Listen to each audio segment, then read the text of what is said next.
ഒന്നാമതായി ഫാത്തിമ റളിയല്ലാഹു അൻഹ പറഞ്ഞതുപോലെ ശരീരത്തിന്റെ ഉയർച്ചയും താഴ്ചയും ഒന്നും കാണാത്ത വിധത്തിൽ, ശരീരത്തിന്റെ വർണ്ണങ്ങളും വണ്ണവും അറിയാത്ത വിധത്തിലുള്ള വസ്ത്രധാരണമാണ് ഇസ്ലാം പഠിപ്പിച്ചത്. ഇത് പറയുമ്പോ പറയും, മുസ്ലിയാരെ എല്ലാ മുസ്ലിയാക്കന്മാരും ഇതാ വഴുതു പറയുന്നത് എല്ലാ കൊല്ലവും ഞങ്ങള് കേൾക്കുന്നതാണ്, ഇതുകൊണ്ട് പ്രത്യേകിച്ച് കാര്യമൊന്നുമില്ല. പെങ്ങളെ മറക്കണ്ട, നിനക്ക് സൗന്ദര്യം നൽകിയവൻ അല്ലാഹുവാണ്. ഈ നിയമം അല്ലാഹുവിൻ്റെതാണ്.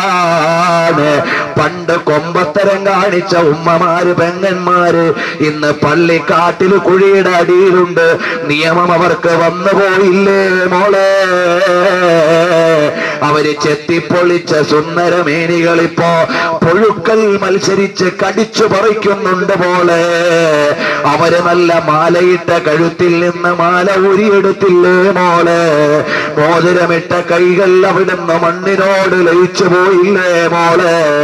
എവിടെ പോയി സൗന്ദര്യം? എവിടെ പോയി കാന്തി? എവിടെ പോയി പ്രദർശനം? എവിടെ പോയി? അവരുടെ എല്ലാം മണ്ണിന്റെ അടിയിലേക്ക് മറമാടപ്പെട്ടു പോയി. അവര് ചരിത്രാവശേഷിയായി പോയില്ലേ? അപ്പൊ അതുകൊണ്ട് മോളെ, നിന്റെയും യാത്ര എന്നാന്നറിയാൻ പറ്റൂല. മംഗലാപുരത്ത് ലാൻഡ് ചെയ്ത് ഫ്ലൈറ്റിലുള്ളവർ ഇനി ജീവിതം വേണ്ടാന്ന് പറഞ്ഞിറങ്ങിയതല്ല, ഒരുപാട് ജീവിക്കാൻ വേണ്ടി ഗൾഫിൽ നിന്ന് വന്നോരാ. ഒരുപാട് ജീവിത സ്വപ്നങ്ങളുമായി വന്നവരാണ്. പക്ഷേ അവരുടെ ജനാസ പോലും തിരിച്ചറിയാത്ത വിധത്തിൽ പലരും മരണപ്പെട്ടു പോയി, ചാമ്പലായി പോയില്ലേ മോളെ? ഇത് കണ്ടിട്ട് എന്തുകൊണ്ട് നിനക്ക് ബോധം വരുന്നില്ല? വരട്ടെ, ആലോചിച്ചു നോക്കൂ മോളെ.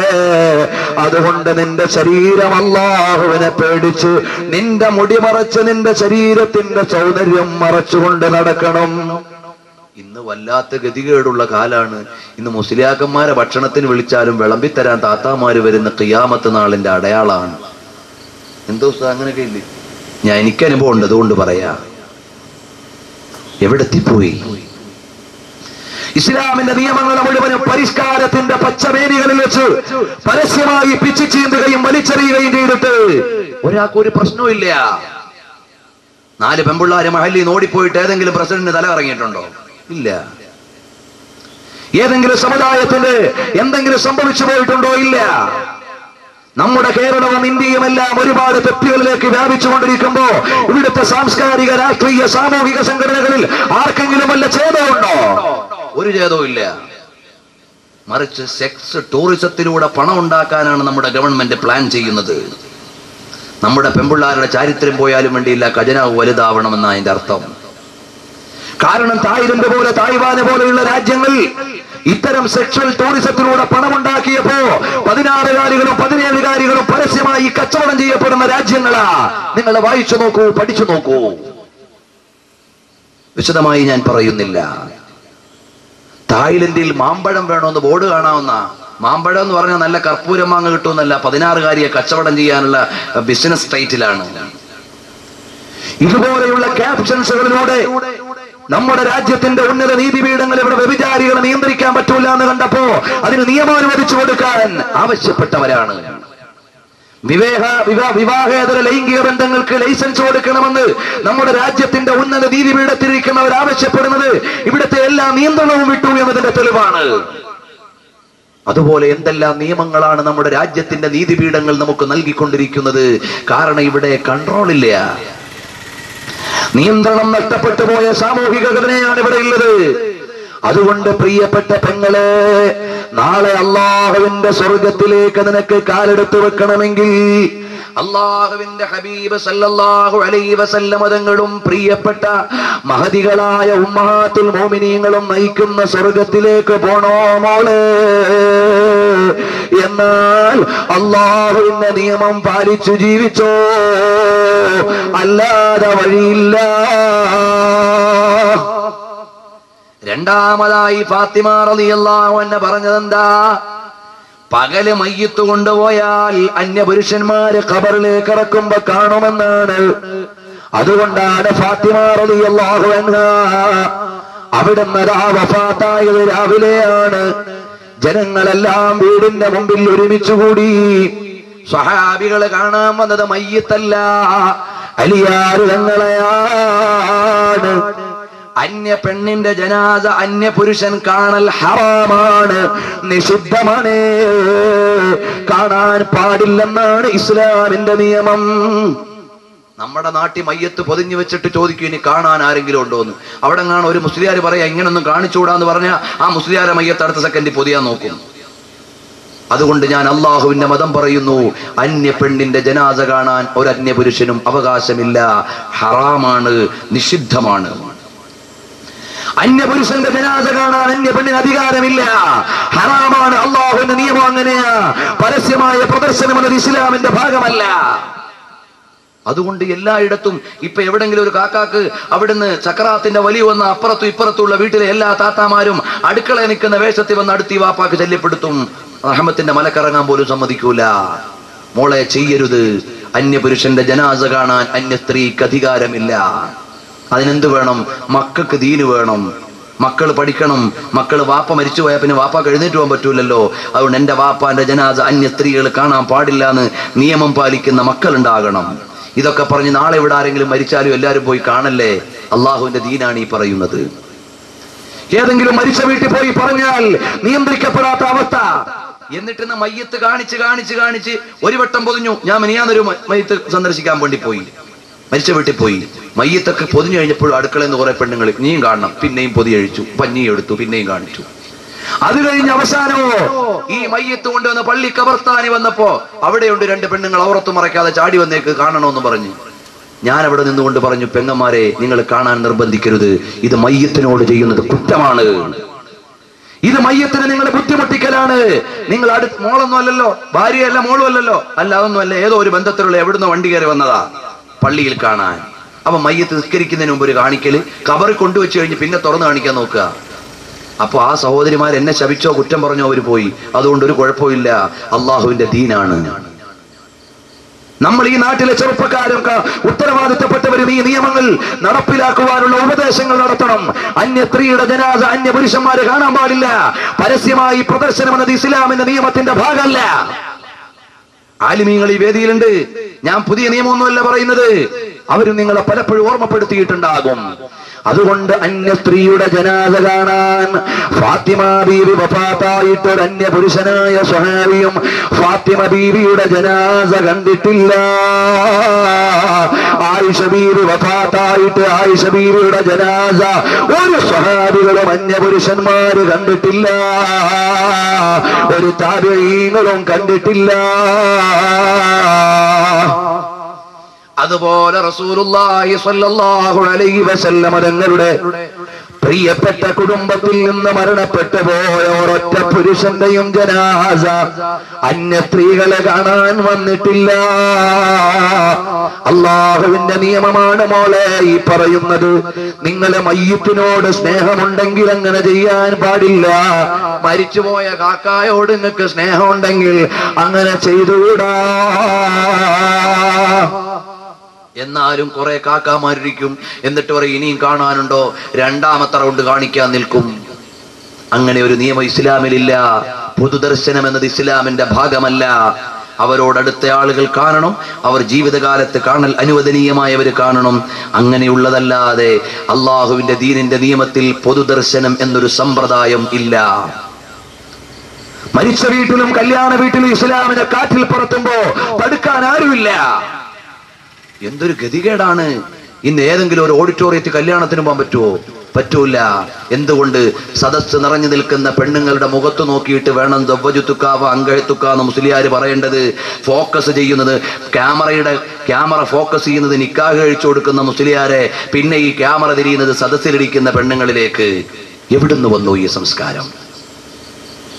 ഈ സമുദായത്തിലെ ഈമാനുള്ള ചെറുപ്പക്കാർ ഉണർന്ന് പ്രവർത്തിച്ചില്ലെങ്കിൽ അള്ളാഹുവിന്റെ ദീനെ പരസ്യമായി പിച്ചു ചീന്തിയിട്ട് ചോദിക്കാൻ ആരുമില്ല മക്കളെ. അതുകൊണ്ടാ പറയുന്നത്, കടുത്ത ഹറാമല്ലേ ഈ ഓഡിറ്റോറിയങ്ങളിൽ മുഴുവനും നടക്കുന്നത്. ഇപ്പൊ കമ്പവും വെടിയുവാ. മഅദല്ലാ. എന്തേ നമ്മൾ ദീനിനോട് ഇത്ര പ്രതിബദ്ധതയില്ലേ? ദീനെന്ന് പറഞ്ഞാൽ നമുക്ക് തോന്നിവാസം കളിക്കാനുള്ളതാണോ? അള്ളാഹുവിന്റെ മതത്തെ കൈകാര്യം ചെയ്യുന്ന ആളുകളെ പോലെ ആയി പോയില്ലേ നമ്മൾ? അതുകൊണ്ട് നിന്റെ മകളെ അള്ളാഹുവിന്റെ ദീന പഠിപ്പിക്കണം, നിന്റെ മകനെ അള്ളാഹുവിന്റെ ദീന പഠിപ്പിക്കണം. അതില്ലാത്തതിന്റെ പേരിൽ ആ മോളും മോനും ഒക്കെ എഞ്ചിനീയറും ബിടെക്കും എംടെക്കും മാത്രമായി ഇങ്ങോട്ട് വന്നിട്ട് ഫാഷൻ പരേഡ് നടത്തും. വീട്ടിൽ വാപ്പായുമായും കൂടെ തുള്ളാൻ നിൽക്കും. എന്നിട്ടൊരു കല്യാണവും നടത്തി മാമാങ്കം. അല്ല പൊരുത്തപ്പെടുമോ വാപ്പാ? ആരോഗ്യം റബ്ബിന്റെ മുമ്പിൽ വിചാരണ ചെയ്യപ്പെടുമേ. പണം റബ്ബിന്റെ മുമ്പിൽ വിചാരണ ചെയ്യപ്പെടുമേ. ഇത് പറയുമ്പോ ആരും എന്നോട് അമർഷം വെച്ചിട്ട് കാര്യമില്ല. അള്ളാഹുവിന്റെ ദീനാണ്, പറയാതിരിക്കാൻ നിർവാഹമില്ല. നബി സല്ലല്ലാഹു അലൈഹി വസല്ലം തങ്ങളുടെ ദീന് പഠിച്ച രക്ഷിതാക്കൾ ആലോചിക്കുക. എന്റെ മകൾ അള്ളാഹുവിന്റെ ദീന് പഠിക്കണം, അറിയില്ലേ? ബഹുമാനപ്പെട്ട സയ്യിദുനാ സഈദ് ഇബ്നുൽ മുസയ്യിബ് റളിയല്ലാഹു അൻഹു ആരാണ്? താബഈങ്ങളിലെ വലിയ മഹാനാണ്. അതാ മദീനത്തെ പള്ളിയിൽ 40 കൊല്ലം ദർസ് നടത്തിയ മഹാനാണ് സഈദ് ഇബ്നുൽ മുസയ്യിബ് റളിയല്ലാഹു അൻഹു. 40 കൊല്ലം മദീനത്തെ പള്ളിയും വീടുമുള്ള വഴിയല്ലാതെ വേറൊരു വഴി അറിയില്ല മഹാനവറുകൾക്ക്. 40 കൊല്ലമായി മദീനത്തെ പള്ളിയിലേക്ക് വരുന്നു, ദർസ് നടത്തുന്നു, വീട്ടിലേക്ക് പോകുന്നു. വേറെ ഒരു വഴിയും അറിയാത്ത ആളാണ് സഈദ് ഇബ്നുൽ മുസയ്യിബ് തങ്ങൾ. റസൂലുള്ളാഹി സ്വല്ലല്ലാഹു അലൈഹി വസല്ലം തങ്ങളുടെ ഏറ്റവും കൂടുതൽ ഹദീസ് നിവേദനം ചെയ്ത അബൂ ഹുറൈറ റളിയല്ലാഹു അൻഹുവിന്റെ കുടുംബക്കാരനാണ് സഈദ് ഇബ്നുൽ മുസയ്യിബ് തങ്ങൾ. രാജ്യത്തിന്റെ ഭരണാധികാരി അതാ വരുന്നു സഈദ് തങ്ങളോട്. ആ സഈദ് ഇബ്നുൽ മുസയ്യിബിനോട് പറയുകയാണ്, നിങ്ങളുടെ സുന്ദരിയായ മോളെ എനിക്ക് കല്യാണം കഴിച്ചു തരുമോ? സഈദ് തങ്ങൾ പറഞ്ഞു, ഇല്ല, രാജ്യത്തിന്റെ ഭരണാധികാരിയുടെ മകന് എന്റെ മകളെ കല്യാണം കഴിച്ചു തരൂല. എന്താ സഈദ് കല്യാണം കഴിച്ചു കൊടുക്കാത്തത്? സൗന്ദര്യമില്ലാഞ്ഞിട്ടാണോ? അല്ല, എന്റെ മകൾ അള്ളാഹു എന്നെ ഏൽപ്പിച്ച അമാനത്താണ്. അവളെ അള്ളാഹുവിനെ ഓർമ്മയില്ലാതെ ഭൗതികതയിൽ മാത്രം ചിന്തിക്കുന്ന ഒരാൾക്ക് ഏൽപ്പിച്ചു കൊടുത്താൽ അവള് ദുനിയാവിന്റെ കാമുകിയായി മാറിപ്പോകും. അതുകൊണ്ട് എന്റെ മകളെ രാജ്യത്തിന്റെ ഭരണാധികാരിക്ക് വേണ്ട. അങ്ങനെ ഇരിക്കുമ്പോഴാണ് അതാ പള്ളിയിൽ ഒരു മുത്തഅല്ലിം കുറെ ദിവസം ഇല്ലാതെ പിന്നെ വന്നിരിക്കുന്നു. ചോദിച്ചു, മോനെ നീ കുറച്ചു ദിവസം എവിടെയായിരുന്നു? കല്യാണം കഴിച്ചിട്ട് കുറച്ചു ദിവസമേ ആയുള്ളൂ ഉസ്താദേ, പക്ഷേ ഭാര്യ മരണപ്പെട്ടു പോയി. അങ്ങനെ സഈദ് ഇബ്നുൽ മുസയ്യിബ് റളിയല്ലാഹു അൻഹുവിന്റെ ദർസിൽ ഇരിക്കുന്ന മുത്തഅല്ലിമിനോട് സഈദ് തങ്ങൾ ചോദിക്കുകയാണ്, മോനെ നീ രണ്ടാമത് ഇനിയൊരു കല്യാണം ഉദ്ദേശിക്കുന്നുണ്ടോ?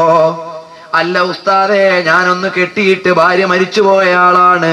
ഞാൻ അവിടുന്ന് സെക്കൻഡ് ചരക്കായി പോയത് കൊണ്ട് ഡിമാൻഡ് കുറവല്ലേ, ആരു കെട്ടിച്ചു തരാനാണ്? അപ്പോഴാണ് സഈദ് റളിയല്ലാഹു അൻഹു ചോദിക്കുന്നു, എന്റെ മകളെ നിനക്ക് കല്യാണം കഴിച്ചു തരട്ടെ? സങ്കൽപ്പിക്കാൻ പോലും കഴിയുന്നില്ല. രാജ്യത്തിന്റെ ഭരണാധികാരി പോലും വിറയ്ക്കുന്ന പണ്ഡിതനാണ് സഈദ് ഇബ്നുൽ മുസയ്യിബ് തങ്ങൾ. മദീനത്തെ പള്ളിയിൽ 40 കൊല്ലം ദർസ് നടത്തിയ മഹാനാണ് സഈദ് ഇബ്നുൽ മുസയ്യിബ് തങ്ങൾ. അവിടുന്ന് പറയുന്നു, എന്റെ മകളെ നിനക്ക് കല്യാണം കഴിച്ചു തരട്ടെ? അത് എന്റെ കയ്യിൽ സ്വത്തൊന്നുമില്ല, അവളെ പോറ്റാൻ ഉള്ള മഹർ കൊണ്ട് നിനക്ക് കെട്ടിച്ചു തരാം. നിക്കാഹ് കഴിച്ചു കൊടുത്തു. ഒരത്ഭുതം പോലെ ലോകപ്രസിദ്ധനായ പണ്ഡിതൻ സഈദ് തങ്ങൾ എനിക്ക് മകളെ കല്യാണം കഴിച്ചു തരികയോ? പുതിയ പെണ്ണ് എവിടെയെന്ന് ചോദിച്ചില്ല, വീട് എവിടെയെന്ന് ചോദിച്ചില്ല, പുതിയാപ്പിള അങ്ങ് വീട്ടിൽ പോയി. രാത്രിയായപ്പോൾ അതാ വീടിന്റെ വാതിൽക്കൽ ഒരു മുട്ട് കേൾക്കുകയാണ്. ഈ വീട്ടിന്റെ ഉള്ളിലുള്ള ചെറുപ്പക്കാരന്റെ ചോദ്യം, ആരാണ് കതക് മുട്ടുന്നത്? ഉടനെ പറഞ്ഞു, അന സഈദ്, ഞാൻ സഈദാണ്. അപ്പൊ ഈ മഹാനായ പണ്ഡിതൻ പറയുകയാണ്, എന്റെ ഉസ്താദായ സഈദ് ഇബ്നുൽ മുസയ്യിബ് അല്ലാത്ത എല്ലാ ആളുകളും എന്റെ ചിന്തയിൽ വന്നു. സഈദ് തങ്ങളെ എന്റെ ചിന്തയിൽ വന്നില്ല. കാരണം 40 കൊല്ലമായി വീട്ടിൽ നിന്ന് പള്ളിയിലേക്കുള്ള വഴിയല്ലാതെ വേറെ വഴി പരിചയമില്ലാത്ത മഹാനാണ്. എന്റെ ഉസ്താദന്റെ വീട്ടിന്റെ മുമ്പിൽ വന്ന് തട്ടുക എന്നത് എന്റെ ചിന്തയിൽ വരുന്നില്ല. ഞാൻ ചോദിച്ചു, ഏത് സഈദാണ്? അന സഈദ് ബിനുൽ മുസയ്യബ്, ഞാൻ സഈദ് ബിനുൽ മുസയ്യബാണ് മോനെ. നീ കല്യാണം കഴിച്ചത് ഒറ്റയ്ക്കിരിക്കാനല്ല, നിന്റെ കൂട്ടുകാരിയായി ഞാൻ കെട്ടിച്ചു തന്ന മകളെ ഇതാ അവളെയും കൊണ്ടുവന്നതാണ്. അങ്ങേൽപ്പിച്ചു കൊടുത്തു. എന്തു ചെയ്യണമെന്നറിയില്ല. പ്രായമുള്ള പരിസരത്തെ ഉമ്മമാരെ വിളിച്ചിട്ട് ഈ പുതിയാപ്പള പറഞ്ഞു, ഇതാ പുതിയ പെണ്ണ് വന്നിരിക്കുന്നു, നിങ്ങൾ വേണ്ട ഒരു ഖിദ്മത്തൊക്കെ ചെയ്തു കൊടുക്കാൻ പറഞ്ഞു.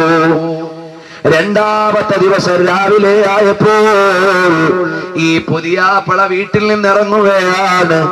പുതിയ പെണ്ണിന്റെ ചോദ്യം, എവിടേക്കാണ് പോകുന്നത്?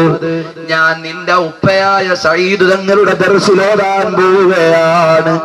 വേണ്ട വേണ്ട, സഈദ്, എന്റെ വാപ്പ ഇന്ന് ദർസ് നടത്തുന്ന കിതാബ് എനിക്കറിയാം, ഞാൻ പറഞ്ഞു തരാം എന്ന് പറഞ്ഞ മഹദിയല്ലേ ബിന്തു സഈദ്. സഈദ് ഇബ്നുൽ മുസയ്യിബ് തങ്ങളുടെ മകൾ തികഞ്ഞ പണ്ഡിതയാണ്. അറിയുമോ, മാലിക് ഇമാം തങ്ങളെ ശാഫിഈ ഇമാം തങ്ങളുടെ ഉസ്താദാണ്. മദീനത്തെ പള്ളിയിൽ 40 കൊല്ലം ദർസ് നടത്തിയ മഹാനാണ്. മദ്ഹബിന്റെ ഇമാമാണ്. അവിടുന്ന് റസൂലുള്ളാഹിന്റെ ഹദീസോടുകൂടിയല്ലാതെ ഒരു തവണയും പറഞ്ഞിട്ടില്ലാത്ത മഹാനാണ്. മദീനയിലൂടെ ചെരുപ്പ് ധരിച്ച് നടന്നിട്ടില്ലാത്ത മഹാനാണ്. മദീനയിലൂടെ വാഹനത്തിൽ സഞ്ചരിച്ചിട്ടില്ലാത്ത മഹാനാണ്. സനദ് പറയാതെ, പരമ്പര പറയാതെ, ഹദീസ് പറയാത്ത മഹാനാണ്. ഒരു ഭരണാധികാരിയും പേടിക്കാതെ അള്ളാന്റെ മതം പറഞ്ഞ മഹാനാണ് മാലിക് ബിൻ അനസ് റളിയല്ലാഹു അൻഹു. രാജ്യത്തിന്റെ ഭരണാധികാരി അനുകൂലമായി ഫത്വ കൊടുക്കാൻ പറഞ്ഞു. പോടോ, എനിക്ക് അള്ളയാണ് വലുതെന്ന് പറഞ്ഞിട്ട് അള്ളാന്റെ ദീനിന് വേണ്ടി ഫത്വ കൊടുത്തിട്ട് ജയിലിൽ കിടന്ന് തല്ലുകൊണ്ട മഹാനാണ് മാലിക് ബിൻ അനസ് റളിയല്ലാഹു അൻഹു. ആ മാലിക് ഇമാം റളിയല്ലാഹു അൻഹുവിന്റെ മകൾ ഉസ്താദാകുന്ന ഉപ്പ ദർസ് നടത്തുമ്പോ ബാക്കിൽ ഒരു ബോർഡുണ്ട്. അതിന്റെ പിന്നിൽ ഇരുന്നിട്ട് ഹദീസ് പഠിച്ച മഹദിയാണ്. 11,000 ഹദീസ് ചെറുപ്പത്തിലെ മനപ്പാടമാക്കിയ മഹദിയാണ് മാലിക് ഇമാമിന്റെ മകള് കേട്ടോ. അപ്പോ മാലിക് ഇമാം തങ്ങളുടെ മുമ്പിൽ മുത്തഅല്ലിമീങ്ങൾ ഇരുന്നിട്ട് ഇങ്ങനെ ഹദീസ് വായിക്കുമ്പോ ആർക്കെങ്കിലും മിസ്റ്റേക്ക് പറ്റിയാൽ മകളാകുന്ന മാലിക് ഇമാമിന്റെ മോൾ ഇങ്ങനെ മുട്ടും. അപ്പൊ വാപ്പാക്ക് മനസ്സിലാവും ഇവിടെ വായിച്ച ഹദീസിൽ എന്തോ മിസ്റ്റേക്ക് പറ്റിയെന്ന്. അപ്പന് ഉസ്താദ് പറയും, ആയിദ അലയ്യ, ഒന്നുകൂടെ ഒന്ന് വായിച്ചേ മോനെ എന്ന് പറയും. അവിടെ സനദോ മത്തിനോ ഹദീസിന്റെ വാചകമോ പരമ്പരയോ തെറ്റിയാൽ തിരുത്തി കൊടുക്കാൻ പറ്റുന്ന മകളായിരുന്നു മാലിക് ഇമാം റളിയല്ലാഹു അൻഹുവിന്റെ മകൾ. ഇങ്ങനെ എത്രയോ മഹദികളെ പറയാനുണ്ട്. ഇന്ത്യ മഹാരാജ്യത്തെ മുഗളന്മാരെ ഭരിച്ചുകൊണ്ടിരുന്നപ്പോ മുഗളന്മാരുടെ ഭരണാധികാരികളിൽ ഏറ്റവും പ്രസിദ്ധ പണ്ഡിതനായ ഔറംഗസീബ് ആലംഗീർ, അദ്ദേഹത്തിന്റെ ഫത്താവ ആലംഗീരി ഹനഫി മദ്ഹബിൽ ഇന്നും ലോകപ്രസിദ്ധവും സ്വീകാര്യയോഗ്യവുമായ ഫത്വാ ഗ്രന്ഥമാണ്. ആ ഫത്താവ ആലംഗീരിയുടെ ക്രോഡീകരണത്തിന് നേതൃത്വം നൽകിയ ഔറംഗസീബ് എന്ന് പറയുന്ന ഭരണാധികാരിയുടെ മകൾ സീനത്തു ബീഗം, സീനത്തു തഫാസീർ എന്ന പേരിൽ ഖുർആൻ വ്യാഖ്യാനം എഴുതിയ പണ്ഡിതയായിരുന്നു. മസ്ജിദ് ബീഗം എന്ന പേരിൽ ഡൽഹിയിൽ ഒരു പള്ളിയുണ്ട്. ഇന്നും ആ സീനത്ത് ബീഗം വെച്ച പള്ളിയാ. ഡൽഹി ജമാ മസ്ജിദ് എടുക്കുന്ന നേരെ ഓപ്പോസിറ്റ് നടന്നാൽ ആ മസ്ജിദ് ബീഗത്തിന്റെ അടുക്കലേക്ക് ചെല്ലാൻ പറ്റും. അത്രയും വലിയ പണ്ഡിതയായിരുന്നു ഔറംഗസീബിന്റെ മകൾ. ഇതുപോലെ എത്രയോ ആളുകൾ അവരുടെ മക്കളെ ആലിമത്തുകളാക്കി, പണ്ഡിതകളാക്കി. പക്ഷേ ഇന്ന് നമുക്കൊന്നും നമ്മുടെ പെൺമക്കള് അള്ളാഹുവിന്റെ പരിശുദ്ധമായ കലാമ പാരായണം ചെയ്യാൻ അറിയുമോ? റമളാൻ മാസമായാൽ വീട്ടിൽ ഖുർആൻ ഓതുന്ന പെൺമക്കളുണ്ട്. അള്ളാഹുവിന്റെ ദീനിന്റെ നിയമങ്ങൾ അറിയുന്ന മക്കളുണ്ട്. എങ്ങനെയാണ് കുളിക്കേണ്ടതെന്നെങ്കിലും വ്യക്തമായി നിയമമുള്ള മക്കൾ ഇന്ന് പുതിയ ലോകത്തുണ്ട്. വാപ്പമാരെ, നിങ്ങളുടെ ഭൗതിക വിദ്യാഭ്യാസത്തിന്റെ ഭ്രമവും ഭ്രാന്തുമൊക്കെ നമ്മുടെ സമുദായത്തെ എവിടെ എത്തിച്ചുപോയി? അടിസ്ഥാന വിദ്യാഭ്യാസവും മതവും ഈമാനും കൊടുക്കാത്തോണ്ടാ ഉമ്മാക്ക് മോളെ അറിയത്തില്ല, മോക്ക് വാപ്പായ അറിയത്തില്ല. മോക്ക് നോക്കുമ്പം 5-6 ദിവസം കഴിയുമ്പോ കോടതിയിൽ നിന്ന് പറയും ഞാൻ ചേട്ടന്റെ കൂടെ പോവാ എന്ന് പറഞ്ഞ് ചാടിപ്പോവും. അല്ലേ? എത്രയോ കേസുകൾ നിങ്ങൾ അറിഞ്ഞു. ഞാൻ അണ്ണന്റെ കൂടെ പോവാ. 10-15 കൊല്ലം പോറ്റിയ വാപ്പാടെ ഉമ്മാടെ മുമ്പിൽ നിന്ന് കോടതിയിൽ പറഞ്ഞ എത്രയോ മൊഴികൾ ഇതുപോലെ നിങ്ങൾ വായിച്ചിട്ടുണ്ടാകണം, കേട്ടിട്ടുണ്ടാകണം, അറിഞ്ഞിട്ടുണ്ടാകണം. എന്തുകൊണ്ട് അടിസ്ഥാനപരമായ മതവിദ്യാഭ്യാസത്തിന്റെ അത്യവാരങ്ങളെ അടയാളപ്പെടുത്താതെ ഭൗതികതയുടെ പരിപ്രേക്ഷ്യത്തിലേക്ക് എല്ലാ കയറൂരിയിട്ട് എന്റെ മോളങ്ങി ഇന്ത്യൻ പ്രധാനമന്ത്രിയാവട്ടെ എന്ന് വിചാരിച്ചു വിട്ടു, അവൾ ISROയിലെ സയന്റിസ്റ്റ് ആവട്ടെ എന്ന് വിചാരിച്ചു വിട്ടു. എന്നാൽ അവരുടെ മൂല്യം ഇല്ലാതെ ആയിക്കൊണ്ടിരിക്കുന്നത് പഠിക്കാൻ കഴിഞ്ഞില്ല. അള്ളാഹുവിന്റെ മതം നിശ്ചയിച്ച പ്രായത്തിനൊരു ഒരു പ്രത്യേകതയുണ്ട്. അതിനപ്പുറത്തേക്ക് വിടുമ്പോൾ വികാരങ്ങളുടെ വേലിയേറ്റങ്ങൾ വഴികേടിലേക്ക് പോകുന്നതിനെ സൂക്ഷിക്കേണ്ട ഉത്തരവാദിത്വം രക്ഷിതാക്കൾക്കുള്ളതാണ്. അത് മുഴുവനും മറന്നിട്ട് പോയാൽ പ്രിയപ്പെട്ട വാപ്പാ, അല്ലാഹു തആല സുന്ദരനായ ഒരു മകനെ എനിക്ക് നൽകി. നല്ല ബുദ്ധിമാനാണ്, നല്ല ബ്രൈറ്റായ മകനാണ്. അപ്പോ ഒരു വാപ്പ ചിന്തിക്കേണ്ടത് എങ്ങനെയാണ്? അല്ലാഹുവേ, നീ എനിക്ക് അനുഗ്രഹമായി നൽകിയ നല്ല ഒരു മോനുണ്ടല്ലോ, ആ മോന്റെ തലയിലേക്ക് അള്ളാഹുവിന്റെ ഖുർആൻ കേറട്ടെ, റസൂലുള്ളാഹിന്റെ ഹദീസ് അവന്റെ മെമ്മറിയിൽ കിടക്കട്ടെ. നാളെ അള്ളാഹുവിന്റെ ദീന് പറയുന്നവനായി അവൻ വളരട്ടെ. അവന്റെ ബ്രെയിനിൽ അള്ളാഹുവിന്റെ കലാമാണ്, അതിന്റെ വ്യാഖ്യാനമായ ഹദീസാണ്, അതിനെ കാലോചിതമായി അവതരിപ്പിക്കാനുള്ള വിദ്യാഭ്യാസമാണ്. എന്നാൽ ആ മകൻ ആരാണ്? അൽ ഉലമാഉ വറസത്തുൽ അംബിയാ, അംബിയാക്കന്മാരുടെ അനന്തരാവകാശികളാണ് ആലിമീങ്ങൾ.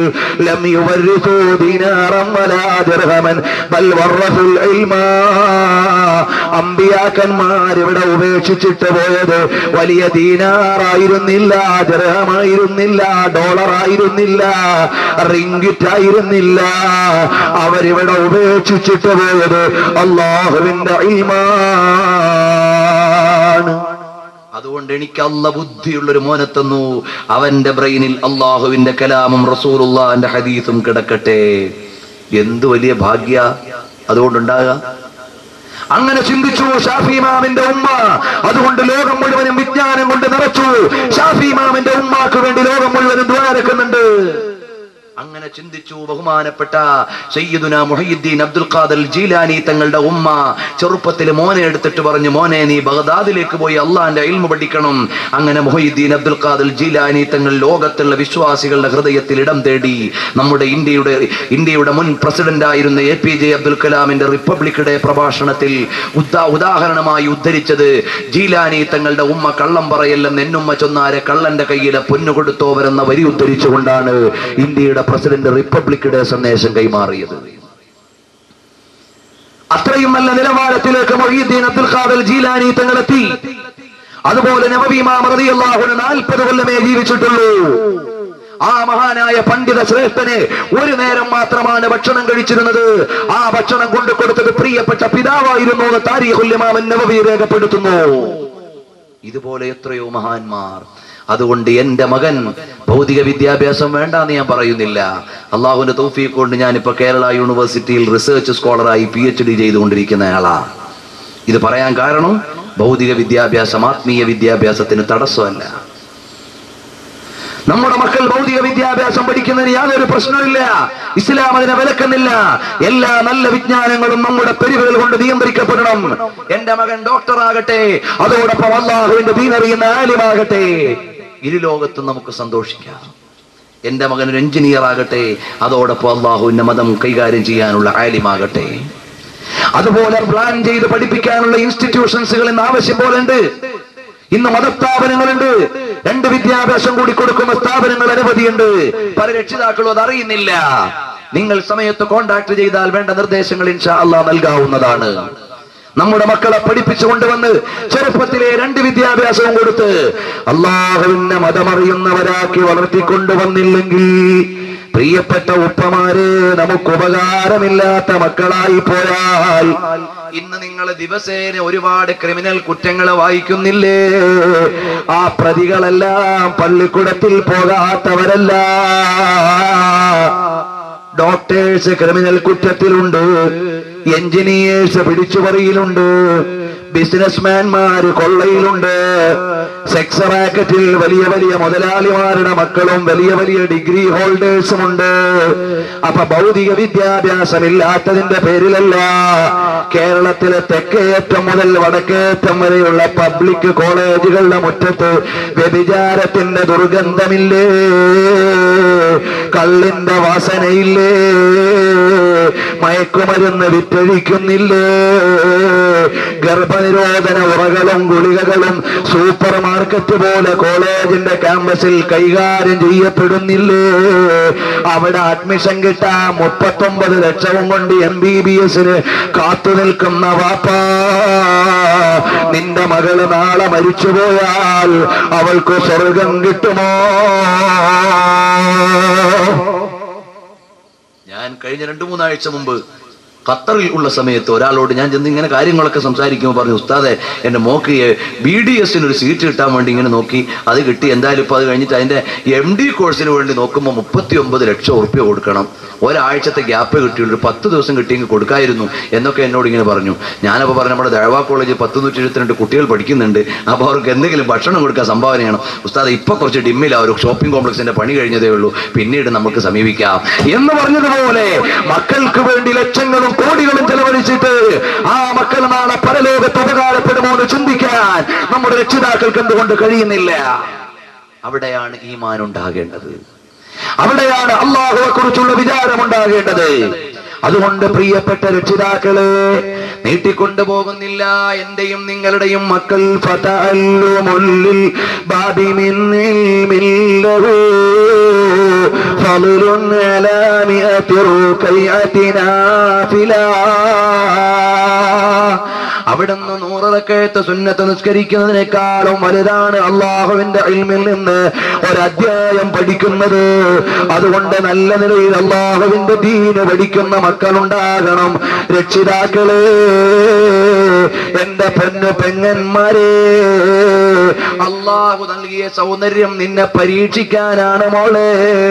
അത് അന്യപുരുഷന്റെ മുമ്പിൽ ആടിക്കുഴഞ്ഞ് അവനെ വഞ്ചിച്ച് വലയിൽ വീഴ്ത്തിയിട്ട് അള്ളാഹുവിന്റെ കോപം വരുത്തി വെക്കുന്ന പെങ്ങളെ, നിന്നെ പൊതിഞ്ഞു കെട്ടി മയ്യത്തുകെട്ടിൽ കയറ്റിയിട്ട് പള്ളിക്കാട്ടിലേക്ക് കൊണ്ടുപോകുമ്പോ നിന്റെ കൂടെ ആരുമില്ല. നിസ്കാരത്തെ കുറിച്ച് ബോധമില്ല, അള്ളാഹുവെ കുറിച്ച് വിചാരമില്ല, അരുതായ്മകളുടെ ആഴമറിയുന്നില്ല, തെറ്റുകളുടെ ഊക്കറിയുന്നില്ല. അതുകൊണ്ട് എന്റെ ഉമ്മമാരോട് ഓർമ്മപ്പെടുത്തുന്നു, സഹോദരങ്ങളോട് പറയുന്നു, ഇന്ന് ഒരുപാട് മക്കളും മാതാപിതാക്കളെ അറിയാതെ പോകുന്നത് അവർക്ക് അല്ലാഹുവിനെ കുറിച്ചുള്ള വിചാരമില്ലാഞ്ഞിട്ടാണ്. ഒരൊറ്റ കാര്യം ഓർമ്മപ്പെടുത്തി ഞാൻ എന്റെ പ്രസംഗം അവസാനിപ്പിക്കുന്നു. എന്താണെന്നറിയുമോ? ഇബ്നുൽ ജൗസി രേഖപ്പെടുത്തുന്നതായി കാണാം. എന്താണ് രേഖപ്പെടുത്തുന്നതെന്നറിയുമോ? അതാ മാലിക് ഇബ്നു ദീനാർ റളിയല്ലാഹു അൻഹു വരുന്നു മക്കയിലേക്ക്. മക്കയിൽ വന്നപ്പോ കഅബാലയത്തിന്റെ ചുറ്റും ഒരുപാട് ആളുകൾ ഒരുമിച്ച് കൂടിയിട്ടുണ്ട്. 10,000-കണക്കിന് ആളുകളുണ്ട് കഅബാലയത്തെ തവാഫ് ചെയ്യാൻ. ആ രംഗം കണ്ടപ്പോ മാലിക് ഇബ്നു ദീനാർ തങ്ങൾ ആലോചിച്ചു, പടച്ചവനെ, ഒരുപാട് ആളുകൾ ഇവിടെ തടിച്ചുകൂടിയിട്ടുണ്ടല്ലോ, ഇവരെ മുഴുവനും അല്ലാഹ് സ്വീകരിച്ചിട്ടുണ്ടോ എന്ന് ആലോചിച്ചുകൊണ്ട് നിൽക്കുമ്പോഴാണ് മാലിക് ഇബ്നു ദീനാർ തങ്ങൾ രാത്രി കിടന്നുറങ്ങുമ്പോ അല്ലാഹുവിൽ നിന്നുള്ളൊരു സന്ദേശം വരുന്നു. മാലിക്, ഈ കൊല്ലം ഇവിടെ ഒരുമിച്ച് കൂടിയ മുഴുവൻ ആളുകളെയും അല്ലാഹ് സ്വീകരിച്ചിട്ടുണ്ട്, പക്ഷേ ഒരാളെ മാത്രം അല്ലാഹ് സ്വീകരിച്ചിട്ടില്ല. ഒരാളെ മാത്രം അല്ലാഹ് സ്വീകരിച്ചിട്ടില്ല. 10,000-കണക്കിന് ഹാജിമാരുണ്ട് ഇവിടെ, ഒരാളെ ഒഴിച്ച് എല്ലാവരെയും അല്ലാഹ് സ്വീകരിച്ചു. മാലിക് ഇബ്നു ദീനാർ തങ്ങൾ ആലോചിക്കുക, പടച്ചോനെ, എന്നെയാണോ അല്ലാഹ് സ്വീകരിക്കാത്തത് എന്നാണ് ആലോചിക്കുന്നത്. നമ്മളാണെങ്കിൽ അങ്ങനെയല്ല, ഞാൻ എന്തായാലും വലിയ VVIP ആണ്, ഇത് ആരാ സ്വീകരിക്കാത്തത് നമ്മൾ ചിന്തിക്കുക. 4 സുബ്ഹാനല്ലാഹ് ഇല്ല ഔലിയാവും, 10 സുബ്ഹാനല്ലാഹ് ഇല്ല ഖുത്ബുൽ അഖ്താബാവും, അങ്ങനെയൊക്കെ റമളാൻ മാസത്തിൽ തറാവീഹ് നിസ്കരിച്ചു കഴിഞ്ഞാൽ ഇനി എല്ലാം ആയി എന്നുള്ള ചിന്ത വരും. അങ്ങനെയല്ല, മഹാന്മാരായ ആളുകൾ അള്ളാഹുവിന്റെ മുമ്പിൽ വിനയാന്വിതരാണ്. മാലിക് ബിൻ ദീനാർ റളിയല്ലാഹു അൻഹു ആലോചിക്കുകയാണ്, പടച്ചവനെ പരിഗണിക്കാതെ പോയത് എന്നെയാണോ? പിറ്റേന്ന് കിടന്നുറങ്ങുമ്പോഴാണ് അതാ വരുന്നു മാലിക്, എല്ലാവരെയും അല്ലാഹു സ്വീകരിച്ചു, പക്ഷേ ഒരാളെ മാത്രം അല്ലാഹു സ്വീകരിച്ചിട്ടില്ല, അത് നിങ്ങളല്ല, മറിച്ചോ മുഹമ്മദ് എന്ന് പറയുന്നയാളാണ്. മുഹമ്മദ് എന്ന് പറയുന്ന ഒരു സഹോദരനെ, ഖുറാസാൻകാരനായ ഒരു സഹോദരനെ അല്ലാഹു സ്വീകരിച്ചിട്ടില്ല, ബാക്കിയുള്ളവരെല്ലാം അല്ലാഹു സ്വീകരിച്ചിട്ടുണ്ട്. മാലിക് ബിൻ ദീനാർ തങ്ങൾ പിറ്റേന്നിറങ്ങി ഖുറാസാൻകാരായ ഹാജിമാരുടെ ടെന്റിലേക്ക് ചെന്നു. ചോദിച്ചു, നിങ്ങളുടെ കൂട്ടത്തിൽ ആബിദായി അറിയപ്പെടുന്ന മുഹമ്മദ് എവിടെയെന്ന് ചോദിച്ചപ്പോ പറഞ്ഞു, അതാ ആ പ്രദേശത്ത് നിന്ന് ഇബാദത്ത് ചെയ്യുന്നുണ്ട്. ആ മാലിക് ബിൻ ദീനാർ റളിയല്ലാഹു അൻഹു അദ്ദേഹത്തിന്റെ അടുക്കലേക്ക് ചെല്ലുകയാണ്. ചെല്ലുമ്പോഴും അദ്ദേഹം ഇബാദത്തിലാണ്. മാലിക് ബിൻ ദീനാർ തങ്ങളതാ ഇബാദത്ത് കഴിഞ്ഞപ്പോ സലാം പറഞ്ഞു. സലാം മടക്കി അദ്ദേഹത്തോട് ചോദിക്കുന്നു, പേരെന്താണ്? പേര് പറഞ്ഞു കൊടുക്കുന്നു. അവിടെ ഇരുന്നു കൊണ്ട് കുശലാന്വേഷണം നടത്തിയപ്പോൾ ആ ആതിഥേയന്റെ ചോദ്യമാണ്, നിങ്ങൾ എന്തിനാണ് വന്നത്? മാലിക് ബിൻ ദീനാർ തങ്ങൾ പറഞ്ഞു, വന്ന വിഷയം പറയാൻ നാണമുണ്ട്. അപ്പൊ പറഞ്ഞോളൂ, കുഴപ്പമൊന്നുമില്ല, നിങ്ങൾ വന്ന കാര്യം പറഞ്ഞു. ഉടനെ മഹാനായ മാലിക് ബിൻ ദീനാർ തങ്ങൾ പറഞ്ഞു, ഈ ഹജ്ജിന്റെ വേളയിൽ ഒരുപാട് ആളുകളെ ഞാൻ കണ്ടു, എല്ലാവരെയും അല്ലാഹു സ്വീകരിച്ചോ എന്ന് ഞാൻ ആലോചിച്ചു. അപ്പോഴാണ് അല്ലാഹുവിൽ നിന്നുള്ളൊരു വിവരമെന്ന നിലക്ക് അശരീരി കേട്ടു, നിങ്ങളെ മാത്രം അല്ലാഹു സ്വീകരിച്ചിട്ടില്ല. അദ്ദേഹം അങ്ങ് കരയാൻ തുടങ്ങി, പടച്ചവനെ ഇതെന്താണ്? വലിയ വായാല തലവിളിക്കാൻ തുടങ്ങിയപ്പോ മാലിക് ബിൻ ദീനാർ തങ്ങൾ ചോദിച്ചു, എന്തേ നിങ്ങൾ ഇത്രയും കരയാനും ഈ ഒരു സാഹചര്യത്തിൽ വരാനുമുള്ള കാരണം? ഉടനെ മാലിക് ബിൻ ദീനാർ റളിയല്ലാഹു അൻഹുവിനോട് പറയുകയാണ്, നിങ്ങൾ ആരാണ്? അന മാലിക് ബിൻ ദീനാർ. ഉടനെ അദ്ദേഹത്തിന്റെ ചോദ്യമാണ്, അൽ ആലിമുൽ സാഹിദ്, പരിജ്ഞാനിയും പരിത്യാഗിയുമായ മാലിക് ബിൻ ദീനാറാണോ? ഉടനെ മാലിക് ബിൻ ദീനാർ തങ്ങൾ പറഞ്ഞു, അൽ ആലിമു അല്ലാഹ്, പരമജ്ഞാനി അല്ലാഹുവാണ്. വസ്സാഹിദു ഉമർ ബിൻ അബ്ദുൽ അസീസ്, ഈ ദുനിയാവിന്റെ ഇഷ്ടങ്ങളിൽ നിന്ന് പരിത്യാഗം നടത്തിയത് ഉമർ ബിൻ അബ്ദുൽ അസീസ് തങ്ങളാണ്. സുഹുദി അലാ ഫഖ്രി വസുഹുദു അലാ ഗിനാഹ്. രാജ്യാധികാരം കയ്യിലുണ്ടായിട്ടും അല്ലാഹുവിനെ ഓർത്തിട്ട് സംഘപരിത്യാഗിയായ മഹാനായ ഉമർ ബിൻ അബ്ദുൽ അസീസ് തങ്ങൾ. ഞാനോ ദാരിദ്ര്യത്തിന്റെ പേരിൽ അവിടുന്ന് പരിത്യാഗിയായ ആളാണ് എന്നവിടുന്ന് താഴ്മയുടെ വർത്തമാനം പറയുന്നു. അപ്പോഴദ്ദേഹത്തോട് ചോദിക്കുകയാണ്, നിങ്ങളുടെ സ്വകാര്യ ജീവിതത്തിൽ വല്ല തെറ്റും പറ്റിയിട്ടുണ്ടോ? ഉടനെ മാലിക് ബിൻ ദീനാർ റളിയല്ലാഹു അൻഹുവിനോട് പറയുകയാണ്, ഞാനതാ റമളാൻ മാസത്തിന്റെ അവസാനം, ശഅബാൻ മാസത്തിന്റെ അവസാനം, റമളാൻ മാസത്തെ സ്വാഗതം ചെയ്യുന്ന സമയത്ത് ഒരു ദിവസം ഞാൻ അവിടുന്ന് കള്ളു കുടിച്ച് മത്തനായി വീട്ടിലേക്ക് വന്നു. നല്ല മൂക്കറ്റം കുടിച്ചിട്ടാണ് വന്നത്. മൂക്ക് മുട്ടേ കുടിച്ചിട്ട് ഞാൻ വീട്ടിലേക്ക് വന്നപ്പോ ലക്കില്ല. വാതില് തുറന്നു തന്നത് എന്റെ മൂത്താപ്പയുടെ മകളാണ്. അങ്ങനെ വീട്ടിലേക്ക് ലക്കും ലഗാനും ഇല്ലാതെ കടന്നപ്പോ ഉമ്മ ചോദിച്ചു, എടാ ജനങ്ങൾക്ക് മുഴുവനും നാളെ റമളാനാണ്, നീ സക്രാനാണോടാ? നീ കുടിച്ചിങ്ങനെ ഭക്തനായി നടക്കുകയാണോ? നാളെ ജനങ്ങൾക്ക് മുഴുവനും റമളാനല്ലേടാ. ഞാനപ്പോ ഉമ്മാന്റെ വസ്ത്രം അടക്കിയെന്ന് പിടിച്ചു. ഉമ്മാനെ പിടിച്ചൊരു തള്ളു കൊടുത്തു. എന്റെ ഉമ്മ തീയിലേക്ക് പോയി വീണുപോയി. ഞാൻ എന്റെ ബഹളം കണ്ടിട്ട് എന്റെ മൂത്താപ്പയുടെ മകള് എന്നെ ഒരു റൂമിലേക്ക് തള്ളിയിട്ടിട്ട് കുത്തിയിട്ട് കളഞ്ഞു. പാതിരാത്രിയായപ്പോ എന്റെ ബോധം തെളിഞ്ഞു. ഞാൻ വാതില് മുട്ടിയിട്ട് കതക് തുറക്കാൻ പറഞ്ഞു. അപ്പ എന്റെ മൂത്താപ്പയുടെ മകളവിടുന്ന് പറയുകയാണ്, എടാ ധിക്കാരി, നിനക്ക് ഞാൻ കതക് തുറന്നില്ല തരില്ലടാ. അപ്പൊ ഞാൻ ചോദിച്ചു, എന്താ പെണ്ണേ? മഹാദിൽ ജഫ്വത്തു വമാദൽ ജഫാഉ ബിൻതമ്മീ. എന്താ പെണ്ണേ നീ ഇത്ര വലിയ പിണക്കവും ദേഷ്യമൊക്കെ കാണിക്കുന്നത്? അപ്പൊ അവള് പറഞ്ഞു, എടാ നീ പരമധികാരിയാണ്, നിന്റെ ഉമ്മാനെ കത്തിച്ചു കൊന്നില്ലടാ. അപ്പോഴേക്ക് ഞാൻ കതക് ചവിട്ടി പൊളിച്ച് പുറത്തേക്ക് ഇറങ്ങി. എന്റെ ഉമ്മാതാ അഗ്നിബാധേറ്റ് മരിച്ചു കിടക്കുന്നു. കുടിച്ചു വന്ന് ലക്കില്ലാതെ ചെയ്തു പോയ തെറ്റാണ്. ഞാൻ നേരെ വാതിൽപ്പടിയിലേക്ക് എന്റെ കൈവച്ചിട്ട് ഉമ്മാനെ പിടിച്ചു തള്ളിയ കയ്യങ്ങ് വെട്ടിക്കളഞ്ഞു. എന്റെ കാലിൽ ചങ്ങലയിട്ടു.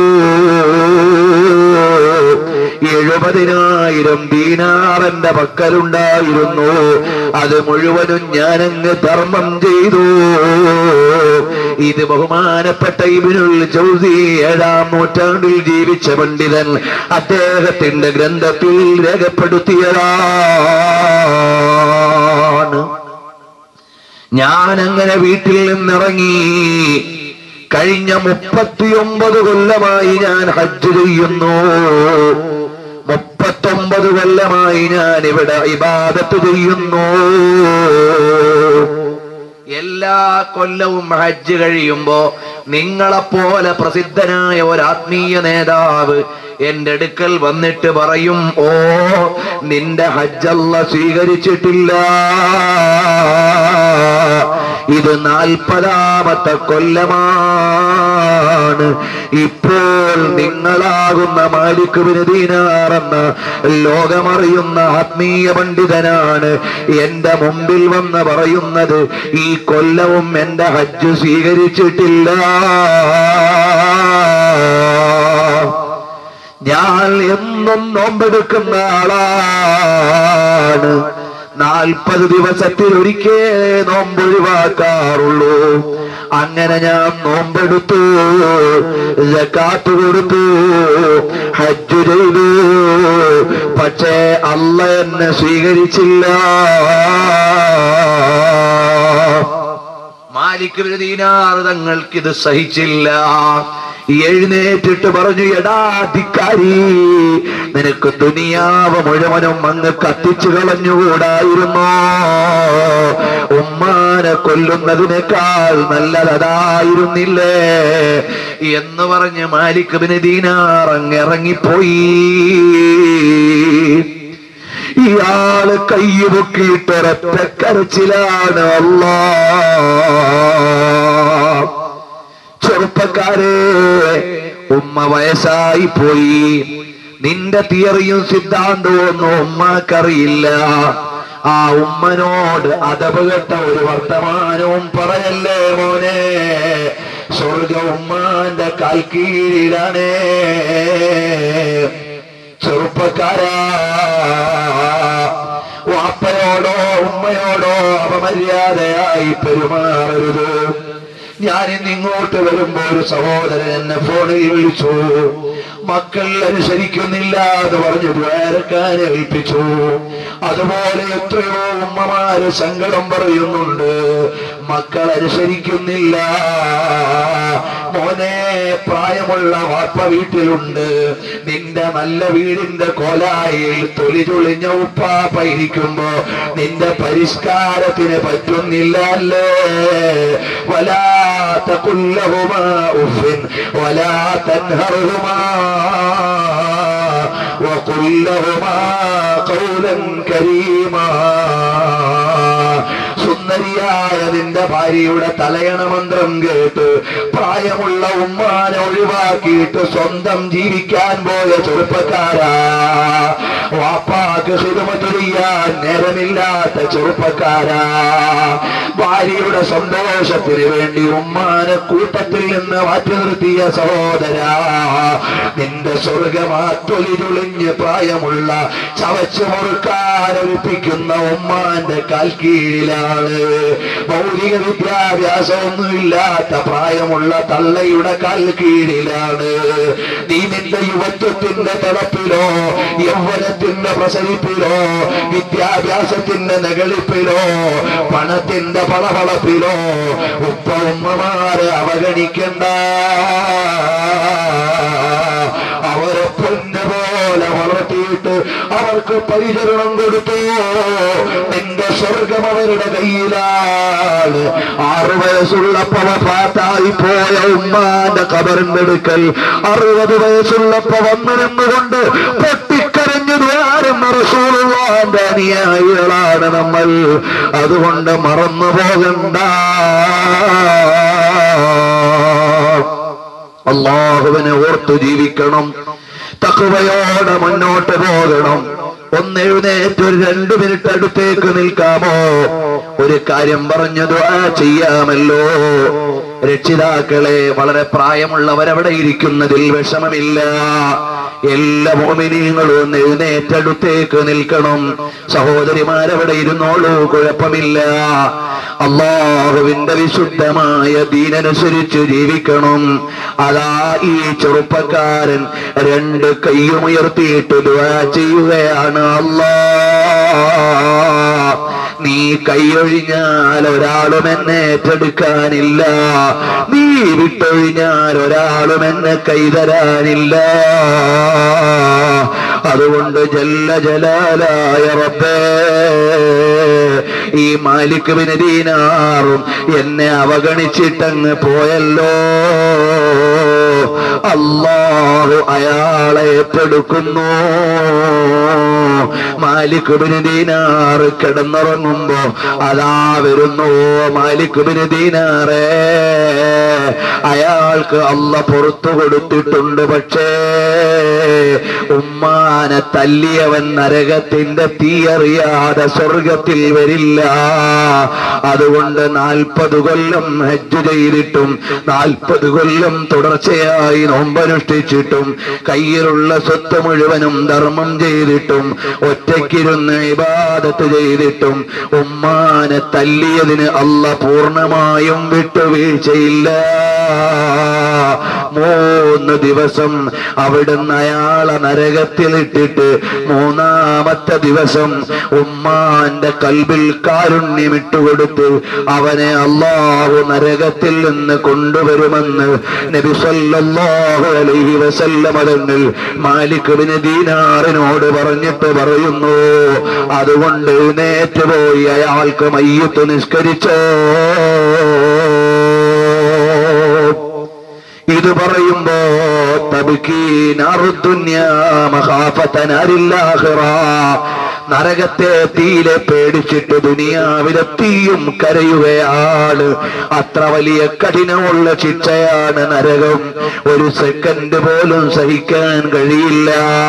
അതുകൊണ്ട് എന്റെ കരളിന്റെ കഷ്ണങ്ങളായ ചെറുപ്പക്കാരെ, വൃത്തികെട്ട സിനിമകൾ കാണാൻ പാടില്ല, കള്ളിലേക്ക് ചിന്തിക്കാൻ പാടില്ല, അന്യ പെണ്ണിനെ മനസ്സിൽ കുടിയിരുത്തി ജീവിതം ഹോമിക്കാൻ പാടില്ല, അന്യപുരുഷന്റെ പിന്നാലെ ലൈനടിച്ചു നടക്കാൻ പാടില്ല. നിനക്ക് അള്ള തന്ന ബുദ്ധിയുണ്ട്, അള്ള തന്ന ആരോഗ്യമുണ്ട്, അതുപയോഗിച്ച് റബ്ബിന് ഇബാദത്ത് ചെയ്യണം. ഈ ജീവിതം കൊണ്ട് നല്ല രേഖകൾ അടയാളപ്പെടുത്തണം. നാളെ ഇൻഷാ അല്ലാഹ് ഞാൻ ചില സംഭവങ്ങൾ പറയുന്നുണ്ട്. അവ്വലു മൻ ഹമില റായ വഅവ്വലു മൻ ഹാജറ മിനൽ അൻസാർ വഅവ്വലു മൻ ദആ അവ്വലു മൻ ഖറജ ഫീ സബീലിദ് ദഅവതി മിൻ അസ്ഹാബി റസൂലില്ലാഹ് അവ്വലു മൻ ഉലിദ ബഅദൽ ഹിജ്റ. ആദ്യം നന്മകൾ ചെയ്ത ഒരുപാട് മഹാന്മാരുണ്ട്. അവരെ കുറിച്ച് ഇൻഷാ അല്ലാഹ് നാളെ നമുക്ക് പറയാം. അതുകൊണ്ട് മോനെ, നാളെ നമ്മൾ മരിച്ചു പോകുമ്പോ അതാ ആ കവലച്ചട്ടമ്പി ഒതുങ്ങിയെന്നല്ല, ആ കുരുത്തക്കെട്ട ചെറുപ്പക്കാരൻ ഒതുങ്ങിപ്പോയി എന്നല്ല, നല്ല വിലാസമടയാളപ്പെടുത്തിയിട്ട് മരിക്കണം. ഷാഫി ഇമാമിന്റെ പേര് കൽബിലില്ലേ? അതുപോലെ ഇൽമിന് ഖിദ്മത്ത് ചെയ്തിട്ട് മരിച്ചാൽ ലോകം മുഴുവനും നിനക്ക് വേണ്ടി കരയാനുണ്ട്, നിസ്കരിക്കാനുണ്ട്. ഇന്നും ഓർക്കുന്നില്ലേ ബഹുമാനപ്പെട്ട ഷാഫി ഇമാം തങ്ങൾ ആരാണ്? ഒരു രാപ്പകല് കൊണ്ട് ഒരു ഖത്മ തീർക്കുന്ന മഹാനായിരുന്നു. 45 ലക്ഷം ഹദീസ് മനപ്പാഠമാക്കിയ മഹാനായിരുന്നു. ഒരു കറാഹത്ത് പോലും ചെയ്യാത്ത മഹാനായിരുന്നു. റസൂലുള്ളാഹിന്റെ കുടുംബത്തിൽപ്പെട്ട മഹാനാണ്. ആ ഷാഫി ഇമാം തങ്ങളെ വഫാത്തിന്റെ തലേ ദിവസം, അന്നത്തെ ദിവസം രാവിലെ മുഅ്മിനീ ഇമാം തങ്ങൾ എന്ന ശിഷ്യൻ വന്ന് ചോദിക്കുന്നു, കൈഫ അസ്ബഹത യാ ഉസ്താദി, എങ്ങനുണ്ട് ഉസ്താദേ? അസ്ബഹതു മിനദ് ദുനിയാ റാഹില വലി ഇഖ്വാനി മുഫാരിഖ വലി കൽസിൽ മനിയതി ശരിബ വലി സൂഇ അമാലി മുലാഖിയ. ഞാൻ തെറ്റ് ചെയ്തു പോയി, എന്റെ തെറ്റായ കർമ്മങ്ങളെ അഭിമുഖീകരിക്കാൻ പോവുകയാണ്. ഞാൻ എന്റെ കൂട്ടുകാരോട് പിരിയുകയാണ്. ഞാനിതാ മരിക്കാൻ പോവുകയാണ് എന്ന് പറഞ്ഞിട്ട് ഒരു അമലും കയ്യിലില്ലെന്ന് പറഞ്ഞല്ലേ ഷാഫി ഇമാം വഫാത്തിന് മുമ്പ് ഇത്രയേറെ ഇബാദത്ത് ചെയ്ത മഹാനായിട്ടും അല്ലാഹുവിന്റെ മുമ്പിൽ നിൽക്കാൻ പേടിച്ചു പോയില്ലേ? ഏറ്റവും കൂടുതൽ ഹദീസ് നിവേദനം ചെയ്ത അബൂ ഹുറൈറ തങ്ങൾ വഫാത്താകാൻ നേരം കരയുകയാണ്. എന്താണ് അബൂ ഹുറൈറ കരയുന്നത്? സഫരി തവീൽ വസാദി ഖലീൽ, യാത്ര നീണ്ടതാണ്, അമലുകളൊന്നും കയ്യിലില്ലേ? അതാ ബഹുമാനപ്പെട്ട മുഹയ്യിദ്ദീൻ അബ്ദുൽ ഖാദിർ ജീലാനി തങ്ങൾ വഫാത്താകാൻ പോവുകയാണ്. 40 മക്കളിൽ മൂത്ത മകനായ അബ്ദുർ റസാഖ് ചോദിക്കുന്നു, എങ്ങനെയുണ്ട് വാപ്പാ? ജമീഉ അളാഇ തുലിമുനി ഇല്ലാ ഖൽബി വഖൽബി ഇൻദ റബ്ബി. എന്റെ ശരീരം മുഴുവനും വേദനിക്കുന്നുണ്ട് മോനെ, ഖൽബ് അല്ലാഹുവിങ്കലാണ് മോനെ. അങ്ങനെ ബഹുമാനപ്പെട്ടവരെല്ലാം അല്ലാഹുവിനെ ഇബാദത്ത് ചെയ്തവരെല്ലാം പേടിച്ചവരാണ്. നമ്മുടെ കയ്യിൽ ഇബാദത്തില്ല, നമ്മുടെ കയ്യിൽ യാതൊന്നുമില്ല. അതുകൊണ്ട് അല്ലാഹുവിനെ കൂടുതൽ ഭയന്ന് വരുന്ന റമളാൻ മാസം ഖുർആൻ പാരായണം ചെയ്ത് സ്വലാത്ത് ചൊല്ലി തറാവീഹ് നിസ്കരിച്ച് ഫർദ് നിസ്കാരം കൃത്യമായി പാലിച്ച് അല്ലാഹുവിനോട് തൗബ ചെയ്തോ മോനെ. നമുക്കൊന്ന് അടിച്ചു പൊളിക്കണം മോനെ, അത് സ്വർഗത്തിലാകണം. കുടിക്കണം മോനെ, അത് സ്വർഗത്തിലെ കള്ളാകണം. ആസ്വദിക്കണം മോനെ, അത് ഹൂറുല്ലീങ്ങളാകണം. ഒന്ന് ആർത്തുല്ലസിക്കണം മോനെ, അത് റസൂലുള്ള നേതൃത്വം നൽകുന്ന സ്വർഗമാകണം. ഈ ദുനിയാവ് ചത്ത ദുനിയാവാണ് മോനെ. ഇവിടുത്തെ യൗവനം നാളെ നശിക്കും മോനെ. ഇവിടുത്തെ കൊട്ടാരം നാളെ തകരും മോനെ. ഇവിടുത്തെ എല്ലാ പളപളപ്പും തിളതിളക്കവും നാളെ തകർന്ന് തരിപ്പണമാകും. നിത്യ യൗവനത്തിന്റെ സ്വർഗത്തിൽ ഒരു സീറ്റ് വേണ്ടേ? അല്ലാഹു സ്വാലിഹീങ്ങളിൽ പെടുത്തി തരട്ടെ, തഖ്വയുള്ള ജീവിതം തരട്ടെ. അല്ലാഹുവിനെ ഓർത്ത് പടയ്ക്കുന്ന കൽബും ഒലിക്കുന്ന കണ്ണും ഉറക്കൊഴിക്കുന്ന രാത്രിയും ജല്ല ജലാലായ റബ്ബേ ഞങ്ങൾക്ക് നൽകണേ അല്ലാഹ്.